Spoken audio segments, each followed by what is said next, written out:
Recently, the French Competition Authority adopted a historic decision on gun jumping.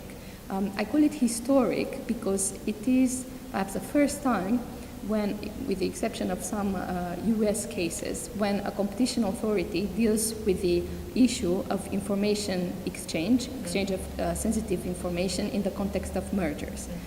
My first question is, as the French Competition Authority focused on the exchange of sensitive information between the signature of the purchase agreement until the actual closing of the deal, what is actually the approach on the exchange of sensitive information before the closing in the due diligence phase? So this aspect of the decision has attracted a lot of interest. What I want to point out about this decision is that the key aspect about it is it's the first time that we have encountered a situation where the two parties had notified the merger. So it's not a case of absence of notification, but they had started to implement the merger before our approval. So that was really the main point. And what is interesting about the decision is that we were able to see from the data that we gathered that they had implemented the merger in various ways and by different type of decisions, among them the exchange of information. Yes. And so the exchange of information is one of the ways in which we can see that the notified parties is already acting as a one and only company. And the message that we have been giving to the public about this is that this does not mean that two parties that decide to merge are prohibited from exchanging any type of information. This is really not the case. We know that when a company wants to buy another, they need, of course, information about the financial situation. And exchange of information per se is not a cause for a fine or for gun jumping.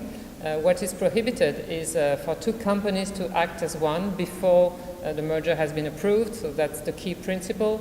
And what is, in this case, what was problematic is that the information that they exchanged was highly strategic.